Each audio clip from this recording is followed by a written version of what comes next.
Bienvenidos al canal Calm Analytics. Este es Boris Isenhausen. Hoy, 29 de mayo, las noticias más importantes del momento. Un dron ruso impactó contra un edificio residencial en Rumania. Ocurrió en la ciudad de Galati, en el este de Rumania. 2 personas resultaron heridas, entre ellas un adolescente de 14 años.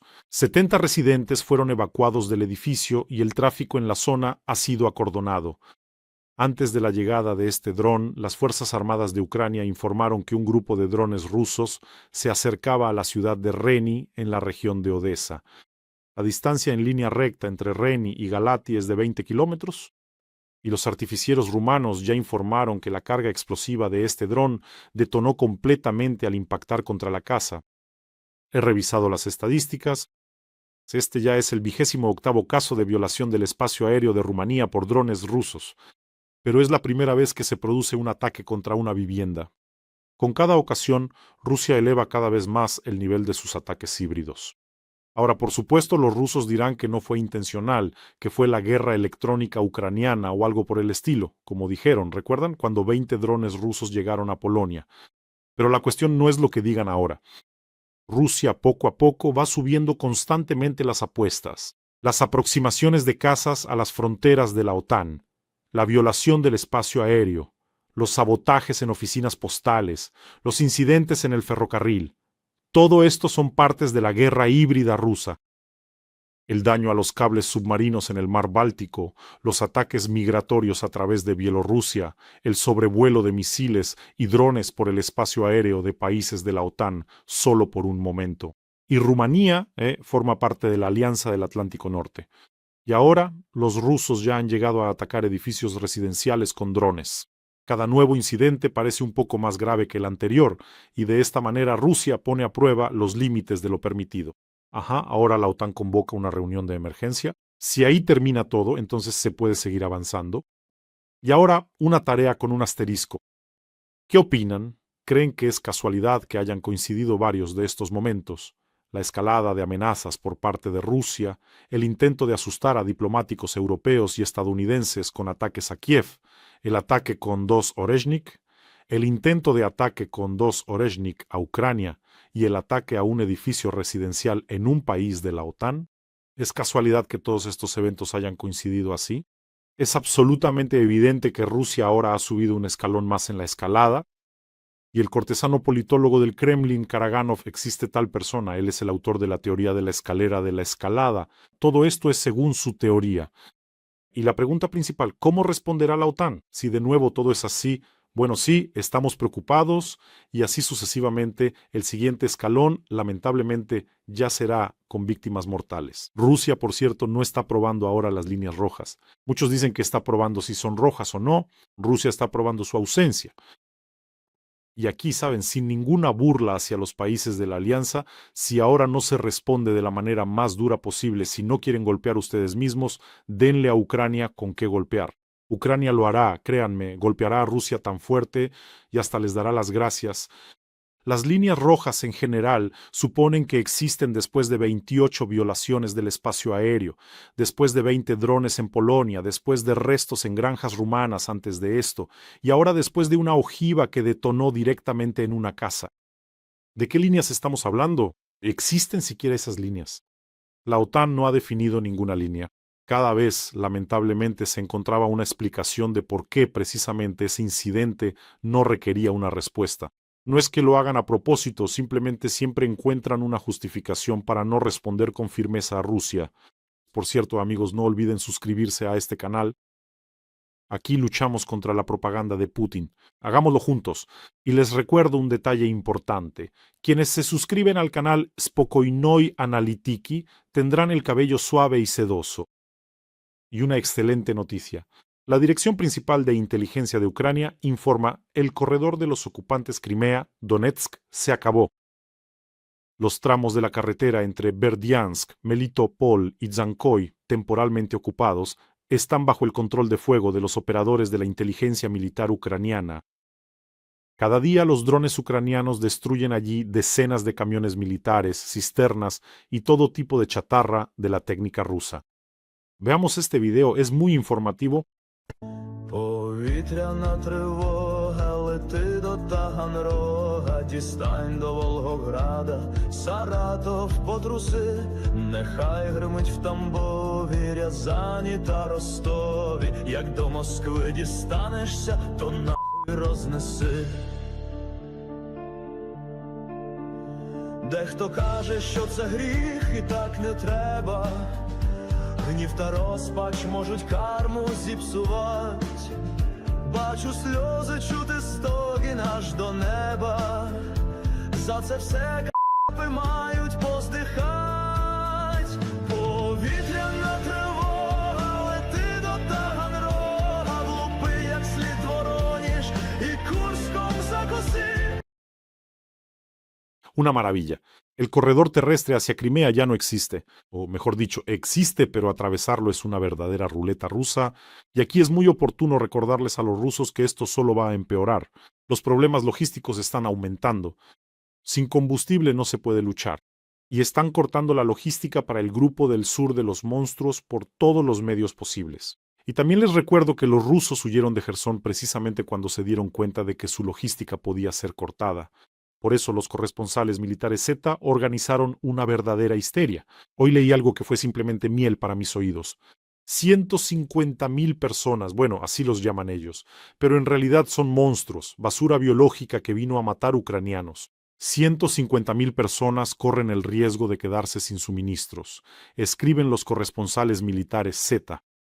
El colapso de la logística debido a los drones ucranianos, la expansión de la zona de impacto de los drones ucranianos que atacan la retaguardia del ejército ruso, ha puesto al borde de la parálisis el suministro del grupo ruso en Zaporilla, Jersón y Donbass, se quejan los corresponsales militares. Bueno, saben, lo más importante aquí es que los rusos no pueden hacer nada al respecto y la cantidad de ataques y su profundidad solo aumentan.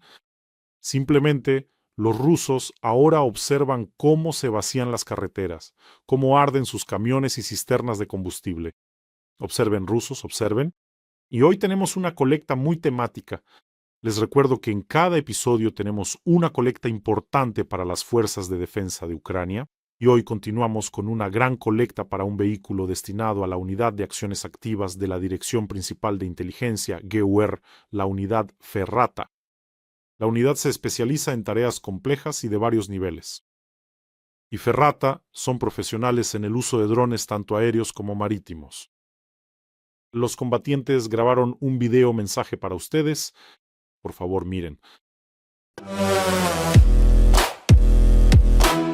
Підрозділ активних дій гурмо Феррата дякує Борису Тізенгаузену та його підписникам за допомогу, яку ви надаєте Збройним силам. І просить вас про підтримку наших зборів на автомобілі. Автомобілі – це важливо на фронті, це евакуація, це логістична підтримка наших підрозділів, це підвоз БК, провізії та дронів нашим хлопцям, які стримують ворога на фронті. Просимо вас підтримати наші збори. Цінуємо вашу підтримку і допомогу. Слава Україні! Героям слава!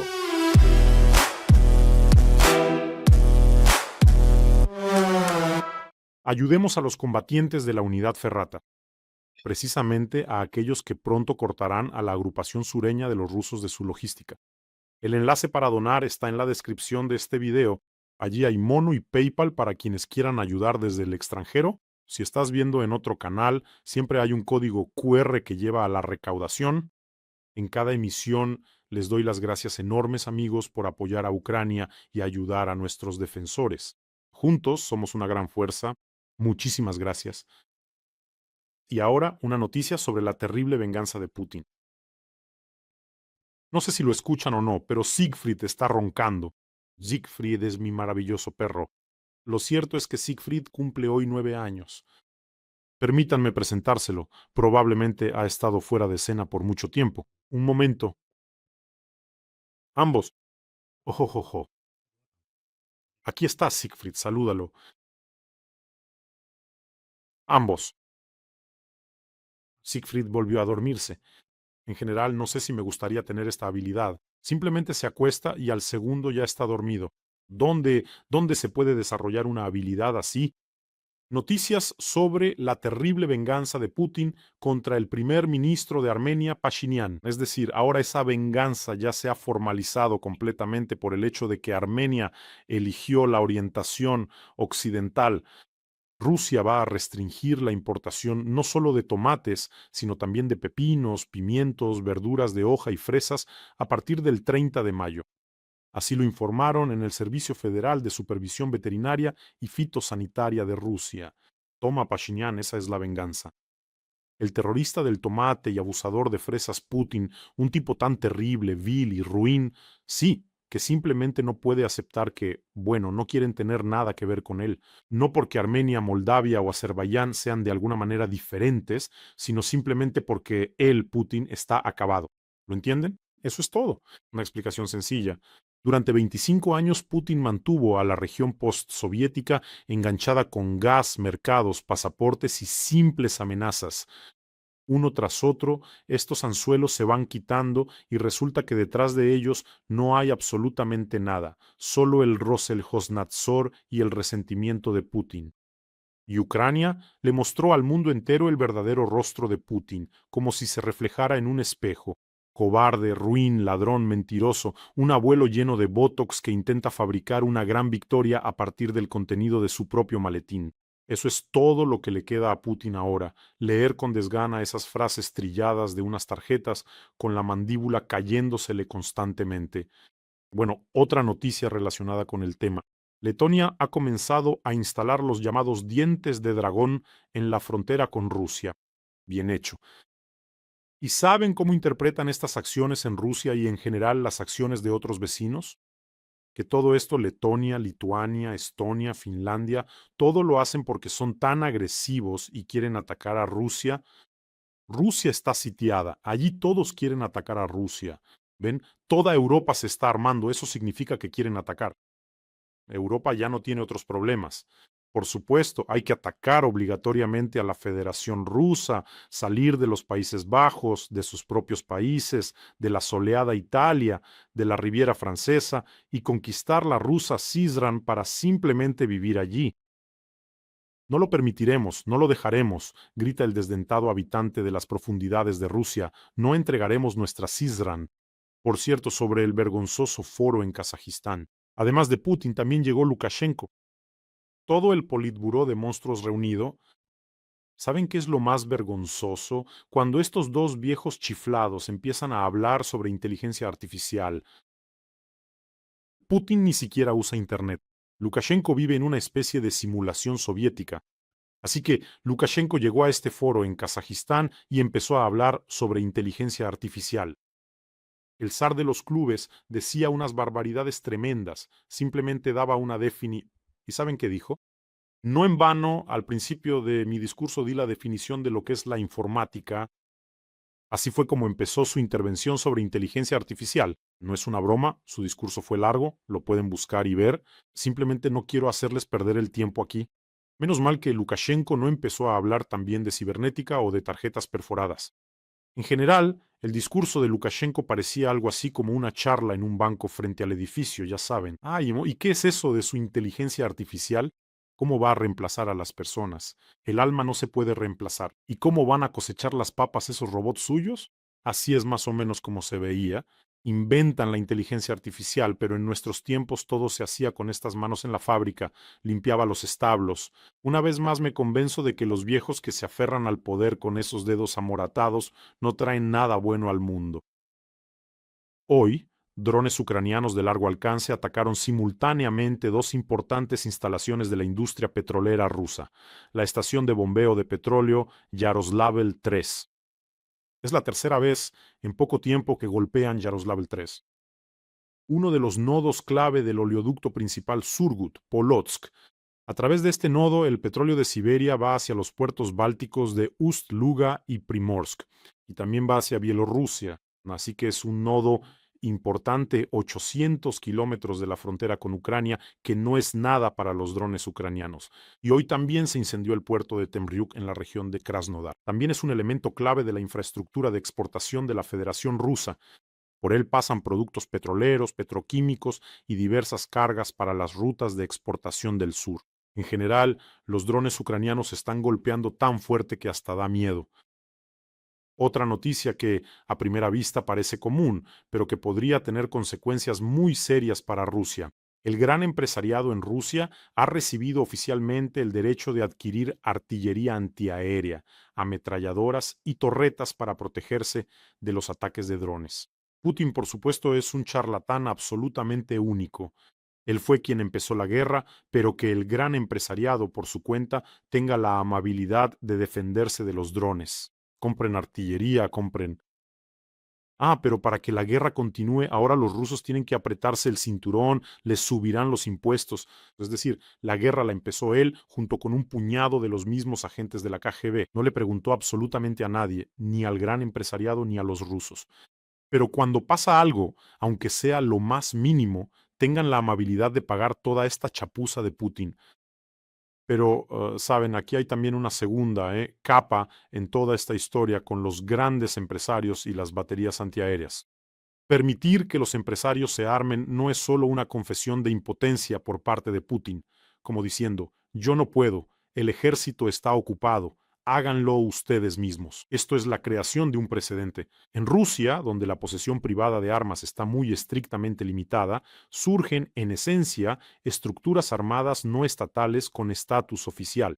Hoy son torretas en las fábricas y mañana surge la pregunta, ¿a qué intereses van a servir todas esas torretas y compañías militares privadas? El mundo entero ya ha visto cómo una sola compañía militar privada rusa, Wagner, casi toma el Kremlin. Y no uno, sino una, porque es una compañía militar privada. Y Putin y Medvedev en ese momento, cuando Prigozhin marchaba hacia Moscú, simplemente huían con los ojos desorbitados en sus jets hacia algún lugar más allá de los Urales. Putin allí, no sé, parecía pálido, verdoso cuando hablaba. No tengo miedo, gritaba Putin desde el búnker. Y otra noticia importante. Hoy drones atacaron 3 petroleros vinculados a Rusia frente a las costas de Turquía. La caza ha comenzado de nuevo. Está claro que la tripulación no resultó herida. Los petroleros venían, disculpen, de Rusia. Todos estos petroleros estaban bajo sanciones británicas. Además, 2 de estos 3 petroleros fueron atacados justo en el momento de la transferencia de petróleo en el mar. Es decir, este es el esquema clásico que utiliza Rusia para evadir las sanciones cuando transfieren petróleo de un barco a otro. Bueno, estos petroleros fueron atacados por drones marítimos.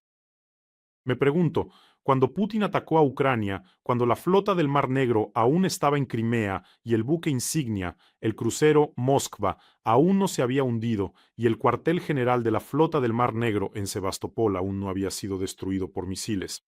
En ese momento, Putin creía en la supremacía en el Mar Negro, en la invencibilidad de Rusia. ¿Podía entonces el tacón subterráneo imaginar que llegaría el momento en que Ucrania, que no tiene su propia flota, obligaría a su flota del Mar Negro a esconderse vergonzosamente en Novorossiysk? Más precisamente a la parte de la flota del Mar Negro que queda. Creo que si antes de la invasión le hubieran contado a Putin este escenario, que no tendría flota, que estaría escondiéndose por ahí en las bahías de Novorossiysk, Putin simplemente no lo habría creído, se habría reído con su asquerosa y chirriante risa de viejo pervertido, pero ahora tiene que creerlo. Y especialmente para el episodio de hoy he puesto una noticia con la que quiero mostrar que toda la información, incluso la que leen en fuentes autorizadas, debe ser verificada obligatoriamente. Desafortunadamente algunos de nuestros medios y blogueros difundieron esta noticia y empezó a circular en el contexto de que, Estados Unidos está debilitando las sanciones contra Rusia, todo está perdido, traición y así sucesivamente. Putin y Trump vuelven a estar muy cercanos. Los rusos difunden esta noticia como si fuera su victoria. Bueno, en el original suena así. Estados Unidos levantó las sanciones antirrusas a 11 personas y 2 petroleros, según datos del Departamento del Tesoro de EEUU. Entre ellos están el exdiputado de la Duma estatal Artur Chilingarov, los exsenadores del Consejo de la Federación Leonid Lebedev, Elena Zaharova, así como los petroleros Linda y Lady D. Bueno, aquí empezó todo. Alarma, traición. Bueno, activé mi lado escéptico y verifiqué de nuevo lo que realmente sucedió. En total, en el marco de esta iniciativa se levantaron las sanciones a 76 personas y diferentes objetos. Se trata de personas fallecidas y de barcos dados de baja o fuera de servicio, es decir, específicamente en relación con esta noticia. Artur Chilingarov, senador, murió en el año 24, Vladimir Lebedev en el 23, Tatiana Zaharova en el 25. En realidad, en la versión original, tanto Leonid como Elena, los nombres también están confundidos, tomados de algún lado. Y un detalle aparte sobre los petroleros. El petrolero Linda y Lady D son en realidad el mismo barco, que simplemente cambió de nombre y fue dado de baja. Es decir, básicamente se actualizó el registro de personas y petroleros sancionados, y a quienes fallecieron simplemente los eliminaron de allí. Por cierto, también se levantaron las sanciones al hijo de Igor Sechin, Iván, quien falleció en el año 2024. Recuerdo que Sechin es uno de los colaboradores y cómplices más cercanos de Putin, así que su hijo falleció a la edad de 35 años en una mansión en el complejo residencial Europa 1 en Krasnogorsk, cerca de Moscú, donde vivía bajo el nombre de Evgeny Anatolievich Panin. Los datos sobre las causas y circunstancias de la muerte de Sechin, hijo, están clasificados. Saben, creo que si a Putin le levantaran las sanciones por una razón así, todo el mundo sería feliz. Todo el mundo sería feliz. Incluso los que no beben abrirían champán o lo que sea que encontraran y brindarían cuando ese muriera. Definitivamente brindaremos, amigos. Bueno, cuídense, cuiden a sus seres queridos. Suscríbanse a este canal, no lo olviden. Y vamos a ayudar a nuestros combatientes de la unidad GUR Firrata. El enlace para donar está en la descripción de este video. Que tengan todos un día tranquilo y gloria a Ucrania.